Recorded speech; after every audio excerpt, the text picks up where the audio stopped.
Hello, everyone. Today is January 19th, and this is our second meeting. And we are at the meetup, Buddha's Brain, the practical neuroscience of happiness, love, and wisdom. Let's make a brief review our meeting number one, because it's extremely important. One announce, guys. No, actually, we will go through many announces, but I will go quickly through them. So we are recording. Then we have WhatsApp group chat. So if you would like, please join. I will post there our recordings, and usually I put some slides in order for you to have a good reminder during the 2 weeks of practicing. And actually we can ask questions, we can share experience. It's a beautiful way to communicate with like-minded people. So please keep your microphone muted. If you have a question, raise your hand. This I make a screenshot. It's under low of your computer, low bar, you can see reactions, and then you can raise hands, and actually you can use all images, whatever you feel to. Please stay on the topic and be brief in your comments. It's extremely important. It's respect to the other people. I do believe that we are very intelligent right now. We are packed with information. But if we will share whatever we want, the other people come for Buddha's brain. So let's concentrate on Buddha's brain. Thank you. Turning your camera is preferable, but not necessary, because I understand everybody can be at their different places. And actually, guys, you can promote your business. For that, please put your information into the chat, and everybody will see it, and who will need it will read and take a notes. So welcome, Christine. We just started. You join in the correct time. So, guys, this is we will review the causes of sufferings, and we will go quickly, but we will stop on the most important things. So what we were talking about, that what happens in your mind changes your brain, both temporarily and in a lasting way. Neurons that fire together, wire together. And now, see, it's opposite. Whatever happens in your brain changes your mind. Pay attention first. What happens in your mind changes your brain. And the second sentence, what happens in your brain changes your mind. Why? Since the brain and mind are single, integrated system. It's just overview, and then we will I will ask your opinion. We will go into more details. Right now, just the introduction and the overview. We need to remember that the brain evolved to help you survive, but its primary survival strategies also make you suffer. And small positive action every day will make a big, large change over time. So now let's go into details. So directly, the causes of suffering. Over hundreds of millions of years of evolution, our ancestors developed 3 fundamental strategies for survival. So what does it mean? That we need to remember that all history of our ancestors for hundreds of millions of years are in our subconscious. We are not separate beings. I was born in 19 whatever, and I'm 50 years old, and I'm living, and I'm completely separate, and whatever my brain collected, it's only what I have. No, guys, it's a good reminder that our brain is an iceberg, and this is our brain. This is our conscious, and this is our subconscious. And this subconscious, in a very hidden way, is operating us. But it's not so that dark. Let's figure out what to do. So first, it's creating separation. It was very new to me when I started to study spirituality, and we won't talk about spirituality, but I can tell you that spirituality is going slightly above our physical body. And they are talking all the time about it. So, and right now we are reading it from scientific book. This book was written by neuroscience scientist and neuropsychologist. So this is pure scientific book. Guys, we are already catching the time when science already started to talk about it. What spirituality was talking hundreds and hundreds of years ago. And actually, it's very difficult moment to understand the separation. We will talk about it just a little bit later. Then maintaining stability. So it seems, what is wrong in maintaining stability? Everyone wants to be stable, right? We want to be financially stable. We want to be physically stable, healthy, stable. So nothing wrong with it, but it's actually, we will see how our brain is working. And approach opportunities and avoiding threats.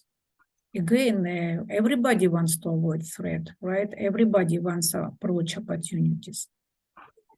We will look just in a minute on them. And this strategy has have been extraordinarily effective for survival, but Mother Nature doesn't care how we feel. And let's see what is the reality. This is what we want. We think that we are separate, we want to maintain stability, and we want to avoid threats. And they see what is in the reality. In the reality, everything is connected. Let's approach this. How can you understand it? And I absolutely know Kathy B can say beautifully from the spiritual point of view. But how can we bring it to scientific point of view or our material point of view? What do you think? Just what is your thought? What are your thoughts? And just there's no wrong or right answer. Just tell what you think, or just say it's completely BS. I'm separate. I'm Richard. I'm Ben, and don't tell me that. Can you tell something from physics, from chemistry, from environment? Are we separate? How we want to see ourselves?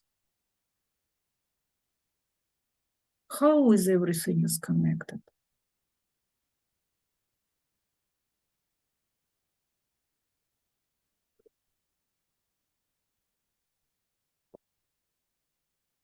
Kathy B.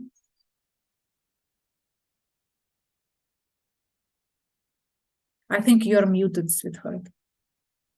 Thank you. Can you hear me now? Yes. I just would say, because we're physical beings, but we're consciousnesses in a physical shell. I can see how many people think that we're disconnected and separate. Mm-hmm. But I just feel like if we tune into our higher self or that fundamental aspect of ourselves, and that's the word, the author. You disappeared. We don't hear you. that we are all piece, that we're all connected. So I found that so fascinating, and I'm going to use that in my classes. Because I tend to use the term, but they use fundamental. This is our fundamental nature, that everything is connected.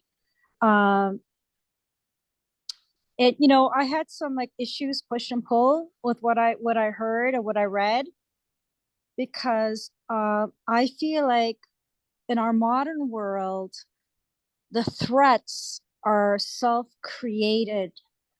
Like the threats now are not the same threats that we had hundreds of years ago when we were foraging in the in the forest, and there's wild animals coming at me.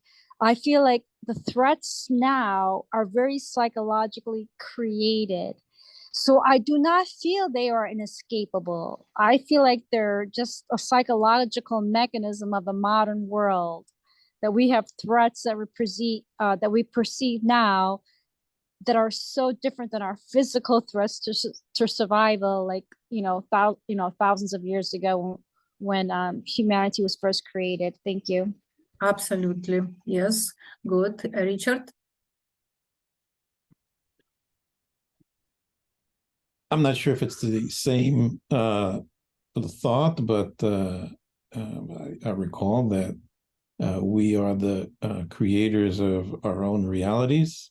Mhm. And in that sense, as we create, aren't we then connected to those things we created? Nice. Your answers are really good.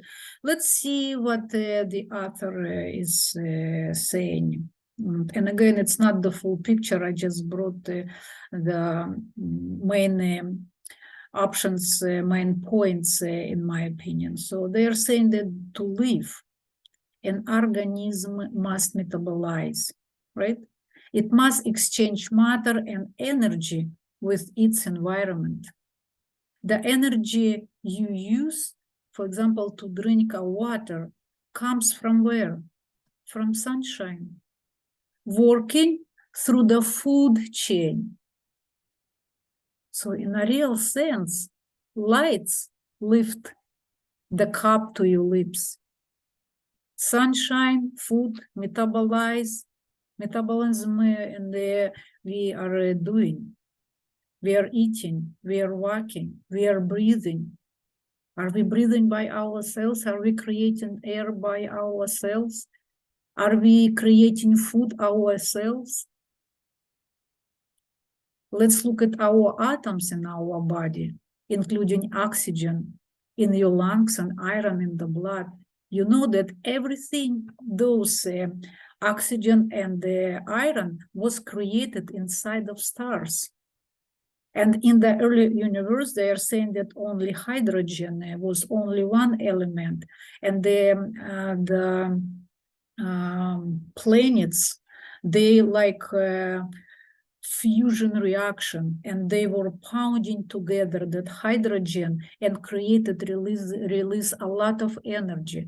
And when our planet system started to form, it was roughly 9 billion years ago. It was enough atoms to create our planet, to make, they're saying, to make the hands which hold in this book, to make the brain that thinking right now, understand this world. So they are saying truly that when a lot of stars blew off and release all that energy, we are made of the stardust. Okay, let's think about language and culture, which form you, which enter and make pattern of your brain since the moment of your birth, right? And from that is going our sensation, our actions, our desire.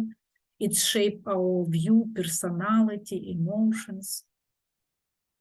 So who would we be if we would would be just born in China, for example? We would be completely different.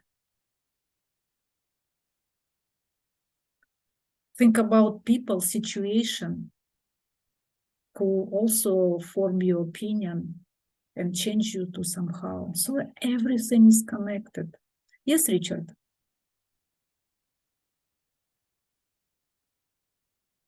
Yeah, taking into account where we all originated from, whether you believe we came from a Big Bang or Adam and Eve, there's a common origin for all of us. Yes, when you also include the resources we use, like fishes in an ocean that swim in the same water and share the water together.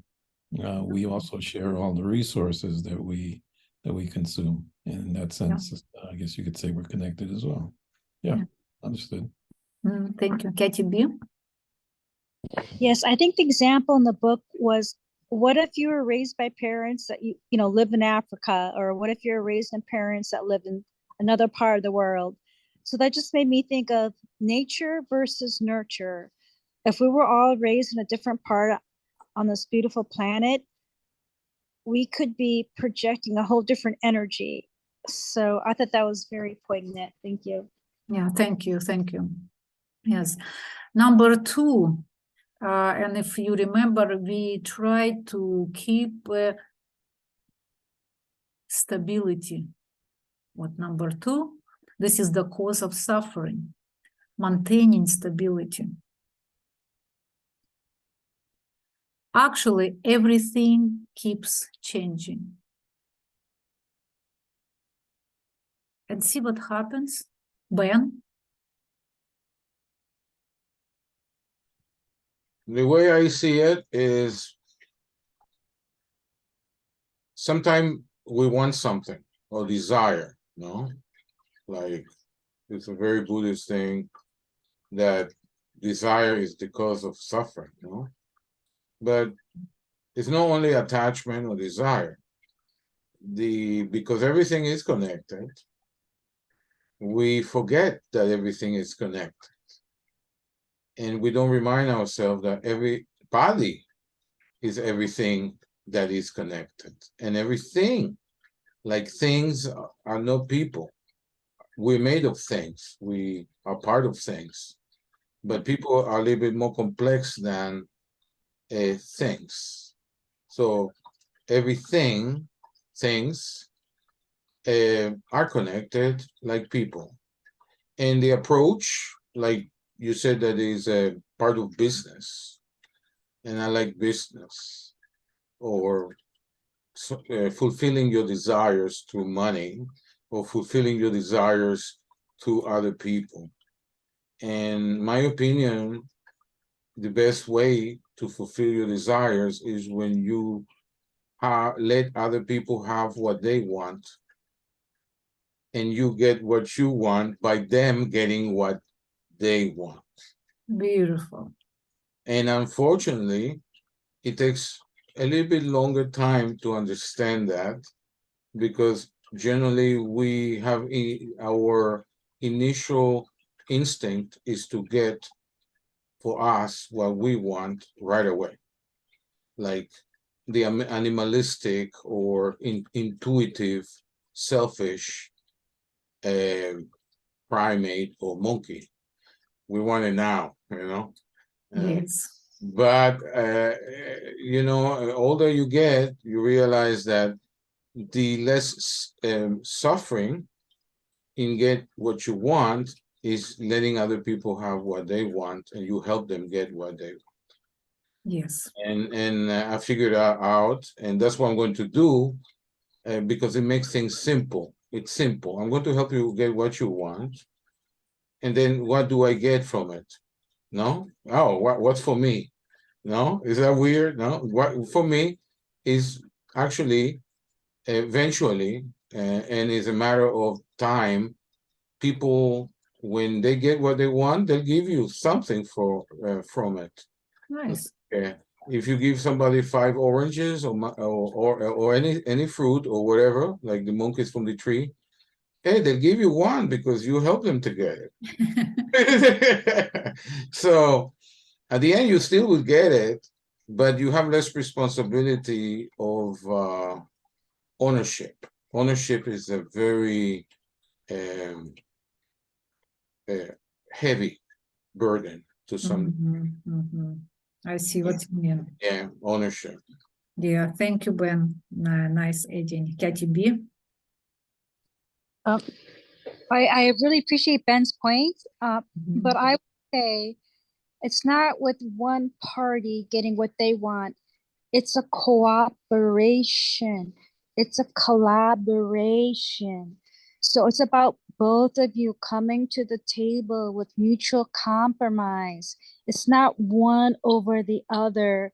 So I think that's like the most high vibrational agreement that you can do. It's a collaboration, cooperation. Thank you. Beautifully. Ben, beautiful point. Katie B, beautiful point. You are sharing your experiences, guys.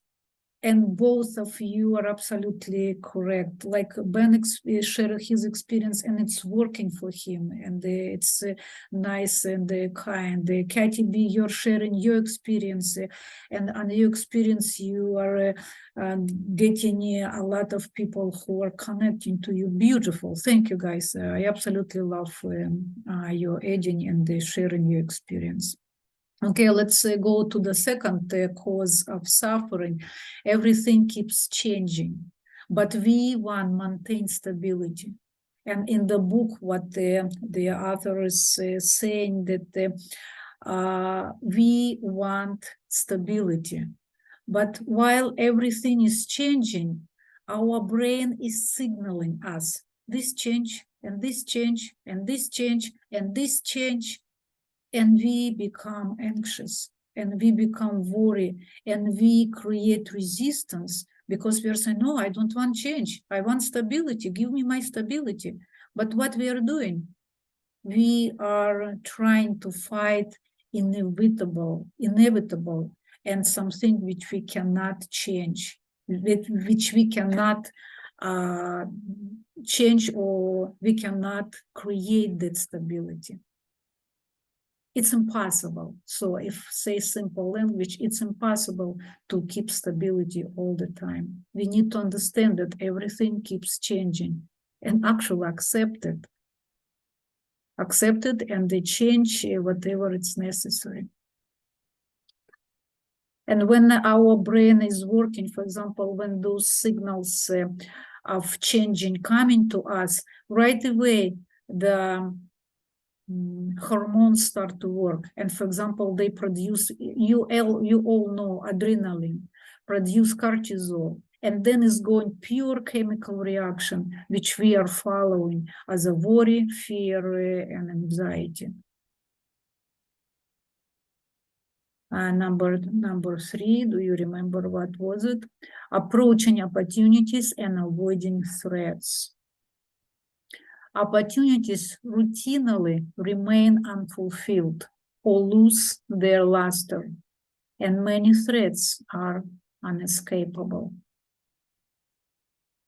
We just need to accept it as well. And we will talk about this, the third a little bit later. What does it mean unfulfill and lose their luster? I want it, right?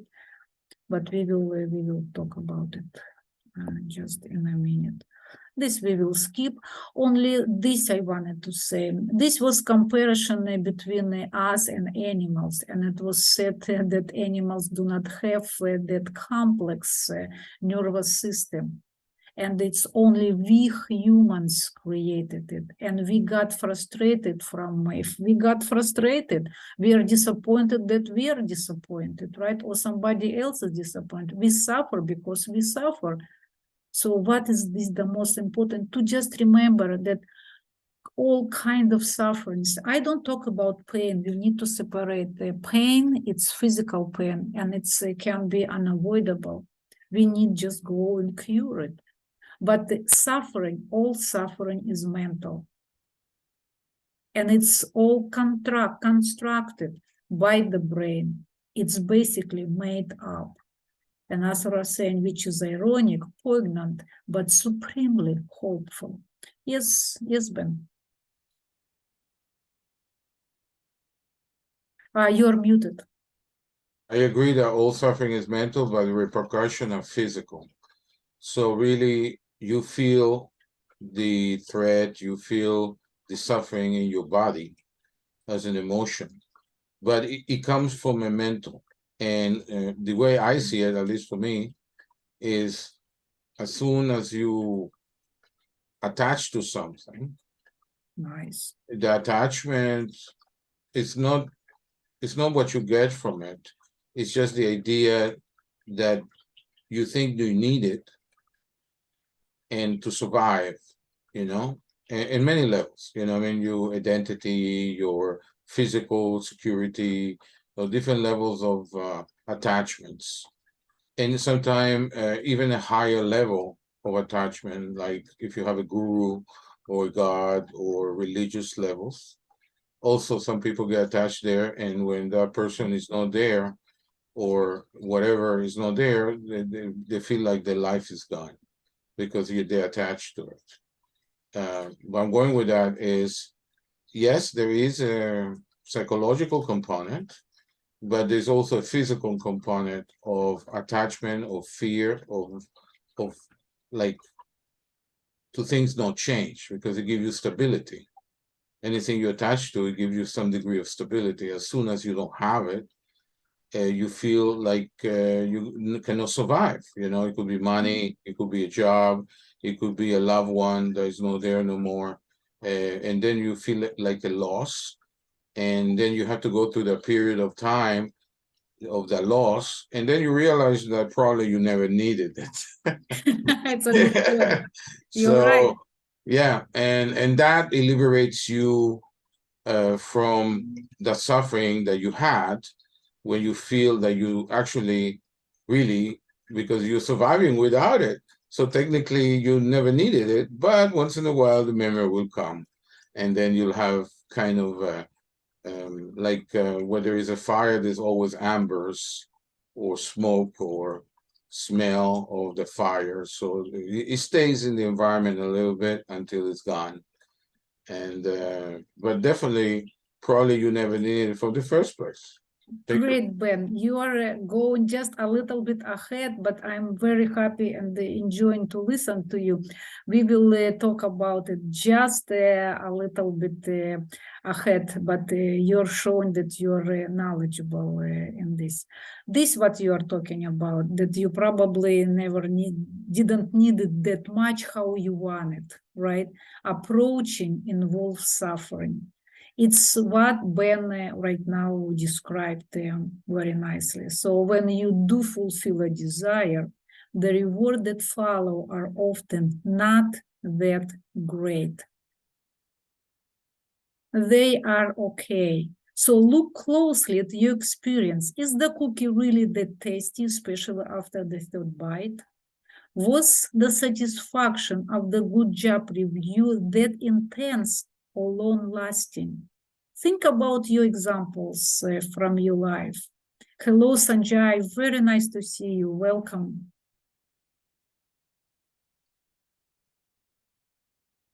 Just think about when you desire it so much, when you desire new clothes, or you desire a car.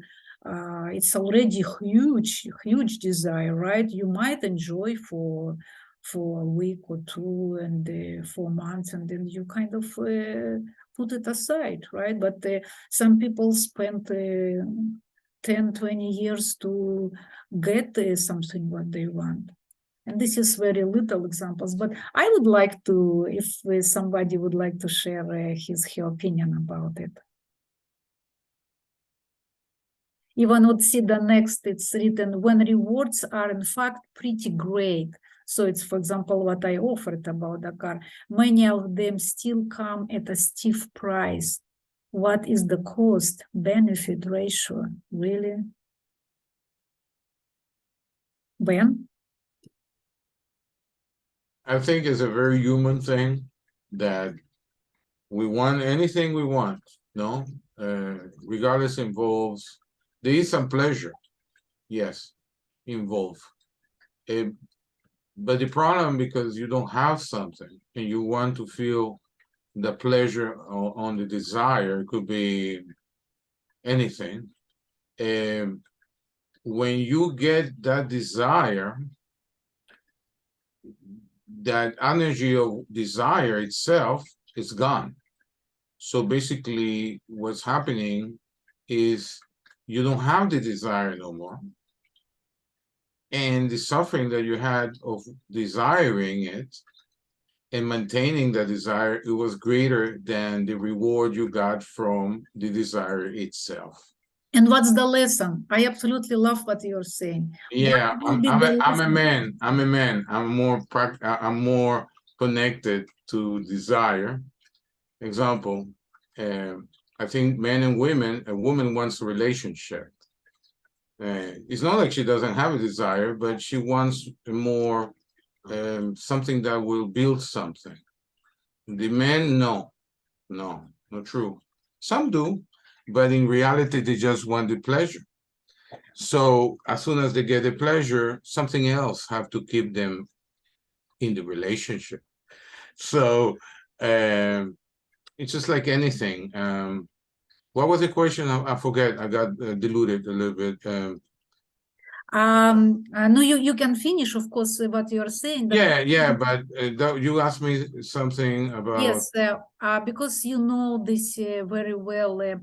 Yeah. I want to see if we understand what's the lesson from it. Oh, the lesson. Yes, the lesson.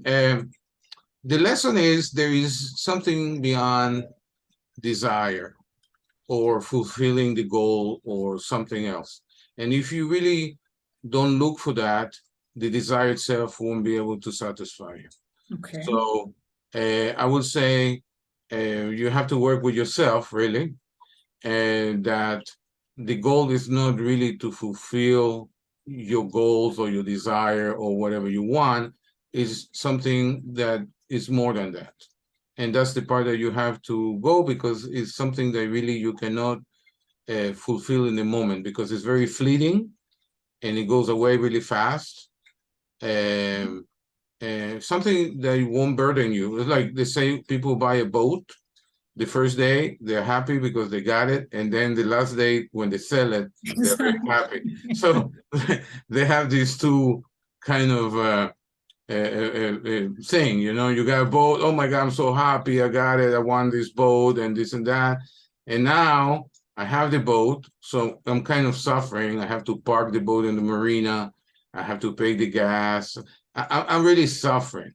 Now, if that boat is used to do charters and you make happy a lot of people by sharing your boat with a lot of people, you really don't care if you sell it or not, because the object of the boat is not really to fulfill yourself or to satisfy yourself. It's an never-ending satisfaction that when you give it away. And that could be a kind of motivator for you, rather than just to have control of the boat and be the captain and tell people what to do. Thank you, but we can ask Richard if he knows all of that. When see we have a lot of people Yeah. But everything what you said to the point and was beautiful. Thank you. Katie B, please. Thank you. I'm just going to talk to the slide where I had a desire. I want to be a CPA, a certified public accountant. And it was a very rigorous journey. I was working and I was raising my daughter, and my husband was business traveling. It took me 8 years to get my master's of science in accounting. And then I had to pass the 4 parts of the CPA exam. So, you can say it was a good part. You can say it was 9.5 years of my life I devoted to this goal. And then and I reached my goal, and I'm so grateful for that. And I worked at my goal. And then you know what happened? About 3 years ago, I was a CPA, and I let my license lapse. I totally let my CPA license lapse. And I thought to myself, oh my God, I worked 8 years plus for this goal. and I let my license lapse. And then I had to do a look back, and I said, you worked so hard for this. You compromised, you sacrificed, you gave up time. I had to make major life decisions. And so I renewed it again. But it was just interesting to know, because I had moved on, how I let my license lapse when I had worked so many years toward that. I think this is what the slide is totally speaking to. Thank you. Yes, yes, a good example. Richard. I've enjoyed listening to you about these points, and something came to mind while I was listening. I was trying to understand everybody, but then also think to myself what is my thoughts on what is called desires and how they do cause suffering. And I recall Ben used the word attachment, which is an appropriate word, but for me also, it's the expectation of outcome. Desires can have a certain expectation with them, and not achieving that expectation can certainly lead to suffering. If we all did things that we wanted to without a definite expectation of outcome, then would we suffer if it didn't happen? And would we lose our desire if it did happen? So I think the expectation of outcomes is important for me. Certainly, if I wanted a fancy car and thought I would get one, and tried and thought, and then changed my mind. I didn't have any real expectation there, and so I didn't really suffer when it didn't come true. And if it does come true, since I didn't have any expectation of getting it, then I guess I'm feeling positive at that point. So that's my take on that. Awesome, Richard. Thank you so much. Sanjay. Well, I love what everybody said, and Richard, thank you for what you just shared. And what I found, Lena, and I believe that was, who was it that mentioned that about her husband and letting the license lapse? It's Katie B. Yeah, that was me, and that was my license. Thank you. Katie B. And I can relate to that too, that idea of what I was listening to a motivational seminar yesterday on Jay Shetty's podcast, and they had Mel Robbins, if any of you have heard what she said. And I talked to a few celebrities about this, that one named Jimmy Vaughn last year in Austin, Texas. And he said, if you want to do something, you have to do it. So there is this idea of being independent of the outcome. But if what I've noticed for myself is if I say I'm going to do something, am I doing it? 4 agreements, Don Miguel Ruiz, am I being impeccable with my word? And I don't have to beat myself up, but going back to your cookie point, do I want to eat that cookie if my stated goal is to lose weight or to live a healthier lifestyle? And I think having that as a backdrop and yet being unattached, I think that's an interesting duality, right? Because am I going to do this or not? And what I found, when I remove everything, I'm losing desire. I'm losing desire in terms of attachments. But what I've noticed in doing that is I'm excited about life because I can do anything. Somebody said it the other day, and I believe the same thing: nothingness and everything in one. And I don't know what you all believe, but I'm very excited about the possibilities, deeper connections, meaningful experiences. Okay, what work do I need to do? And it helps me with letting go of the past and mourning what was and just accepting that this is the present and you can move forward. And that we went to a stillness group the other day. A friend of mine was there, Eckhart Tolle, and the idea of just the moment. And then there is no suffering if you're just in the moment, he says, because basically you're not looking at the past or the present. Yes, thank you, Sanjay. Guys, so beautiful, all of you, beautifully said. And what you were saying, we will ask Buddha, and in the couple slides, he will say what you are saying. Also, Buddha will point what Ben was saying. So, and all of you guys, Richard and Katie B as well. And my input will be a little bit more simple because you said everything and I don't feel that I need to repeat. Simply, What see the title, approaching involves suffering.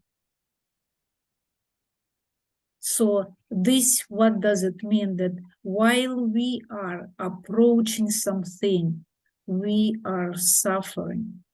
And just knowing that my reward won't last long will relieve you. Just guys, conscious remembering about it. How many people are, I don't have that and I'm unhappy. When I will get that, I will be happy. How long you will be happy? So just remembering about how long I will be happy, and just remember and they make example for him, for yourself when you got something and how long, or just remember those cookies. So to me, this is the adding point from my side. Oh, this is wonderful, guys. We need and everything we need to know. When we know that, our sufferings will be automatically less. The brain is drawn to bad news. It's just nature of our brain.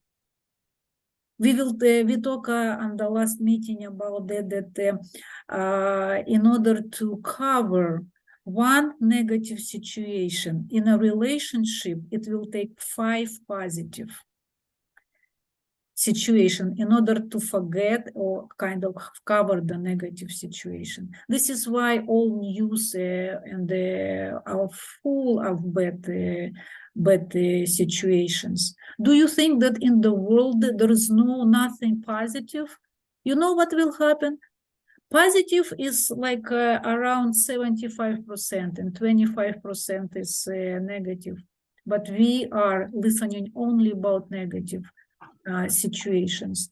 And you know what will happen if our news become positive? Nobody will listen it because we used to accept positive or something neutral or something good as a like without anything, as a credit. We concentrate, and why we concentrate on bad? That's simply because our brain is for billions of years trained to provide us survival. Brain is just busy with our survival. Do you want to survive or not? It doesn't matter for brain. It's brain job. So, and it's bad news, it's high priority storage, and all negativity trumps positivity, and our brain basically built in negativity bias. Well, this is so beautiful. I want to say it again, that what is a virtual reality? That is basically what we will start read from this. Only a small fraction of the inputs to your occipital lobe comes from the external world. The rest comes from internal memory stores and perceptual processing modules. Your brain simulates the world. Each of us lives in a virtual reality that's close enough to the real thing that we don't bump into the furniture. We've heard many, many times that everybody has his own world, but we thought that it's all on an emotional, spiritual level. Now, guys, this is again and again, I will repeat, this is science already. This book was written by Neuroscience. This is just our brain, how is working. Sanjay?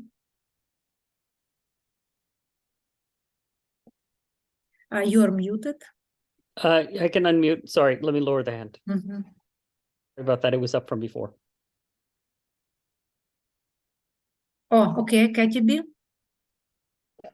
Thank you. I'm just gonna talk to the point that your brain has a built-in negatively bias, because I've heard this before. And so I did this thing last night where my spouse and I went out to dinner, and we were at a restaurant, and there was a few things that, let's just say, I didn't like my appetizer or whatever it was. And I made a point at the end of the night to tell my spouse, you know what?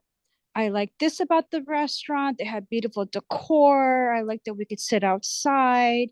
But I do acknowledge that, you know, my appetizer wasn't tasty, and my salad wasn't as good as I would liked it. And they didn't have my martini in a big glass, but I did like this. And so I try to overcome this negativity bias because I'm aware of this. And so what I'm saying is, if you're aware that humans have a negativity bias, like I did this thing to not overcompensate, but just to be fair and say, yes, this was wonderful, this was great, but this wasn't so great. So this was a perfect example of this comment. Thank you. Beautiful, beautiful, Katy B. And that I won't go ahead because this we will study in happiness. So this book contains 4 chapters, the causes of suffering. This is chapter number 1, then second, happiness, then love and wisdom. And what you are doing, we will describe every step in happiness. But thank you so much for sharing, and you did absolutely great. So for anyone else, was it a surprise that our brain simulates the world and the scientific point already, from the scientific point? Ben? Yeah, your brain, I don't think, is your best friend. Exactly. And what happened is, because it's the only thing we know, you know, it's the only thing we have, and we need to use it every day. So we got used to, you know, we got used to use it, and at the same time, it used us. And so, because one of the things I noticed is, again, you have a desire, you want something or this or that, but because you really cannot simplify, the brain is there to simplify things. Unless you really do an effort to simplify things, and then you actually simplify things, but it's made to complicate things. The brain is very creative thing. We are very creative, but this creative force can be, it can see a snake in the living room when there is no snake. It can imagine things. It can create things that are not there. And actually, it's very powerful because you may do something that actually you really don't want. And then after you do it, you said, why the hell I did it? Really, I don't needed it. I always had whatever, no? But because it needs content, it's like the internet, it needs content. It needs something to do. And this something to do is very dangerous. If it's really not neutral or it doesn't do harm to others, it can be used to harm other people or to do projects that you don't really want to do for some reason. But yes, Ben, you raised many important points. So what I would say that right now, actually, brain is ruling us.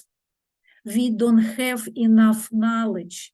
We don't have, actually, yes, basically, we don't have enough knowledge that we would operate our brain. Our brain right now simulates the world.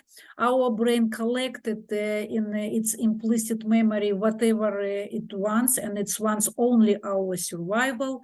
So we, at that level of our emotional and intelligence,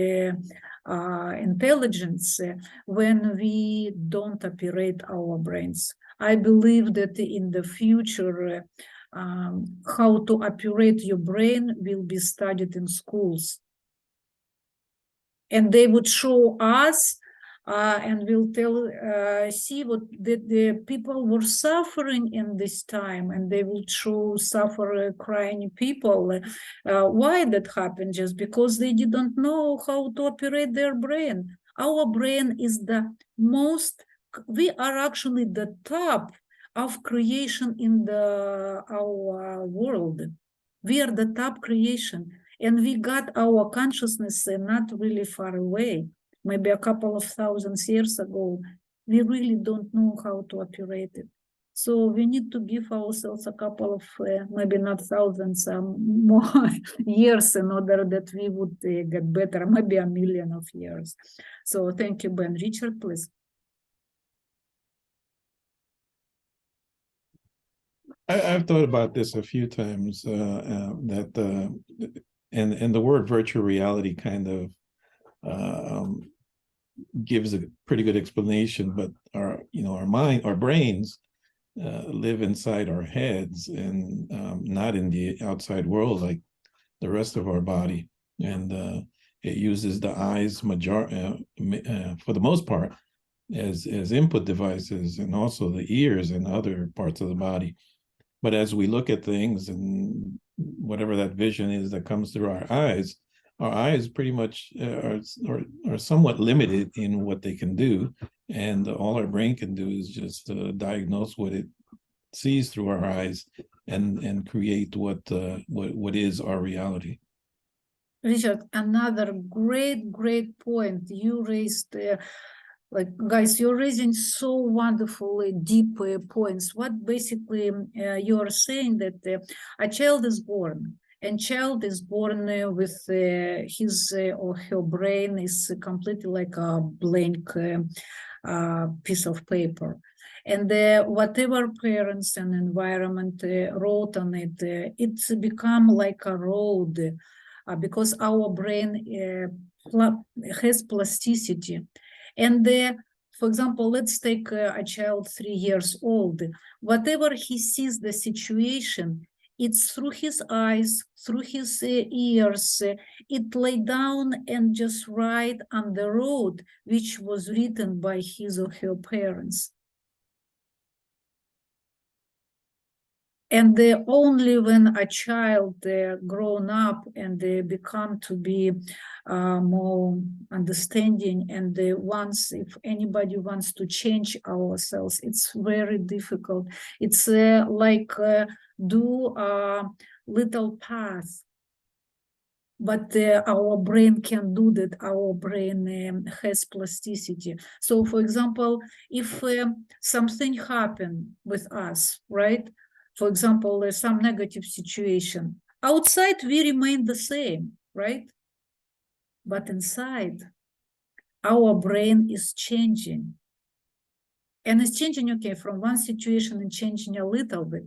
But if one situation negative, the other, the third, the fourth, the fifth, our brain is changing. It's new paths are going, new neural structures are formed. And when the other event, we just see it, how Richard said, with our eyes. It's already laid down on our brain with the new neural passages. And it's just writing. This is the trick of our mind. Trick. Our mind is really trick, and we just need to study it. Thank you everyone very much. And of course, simulations make you suffer. First, it's bringing you out of the reality. It's bringing you out of the present moment, and only, how Ben said, only in present moment we can be happy. And the pleasure and simulator pleasures usually seems really great, but we talk already about it. What many movies, it's about if you watch yourself, I think especially women, how is it going, like 2, 3, 5 seconds. I said him that, he said me that. Wow, he's so bad. In a minute, I said him that, he said me that. Oh, wow, he's so bad. Oh, what will I do? I will send him this. He will send me this. And that's it. And that mini movie can go the whole day. So it's bring us out of reality, how it's said. It doesn't let us concentrate. It doesn't let us be creative. So what we need to do again, we need to catch ourselves and say, oh, I actually, while I was, how I said, the months before, I was reminding, first I was keep forgetting, but I was reading that every day, and I was able to catch myself. I am running those movies. And when I catch myself, I was, haha, I was happy. I caught myself. But before I become that movie, and I was suffering, and those movies, inside of those movies, we are suffering. And again, those movies, why they were created by our brain? Because they are very important for survival. If, for example, hunters are going, I don't need to explain you understand, right? If some danger occur, it needs a repetition that next time a person wouldn't run into the danger. But what kind of danger we are talking right now? But it's still in our subconscious. This is why those mini movies are entering us, because subconscious is ruling us.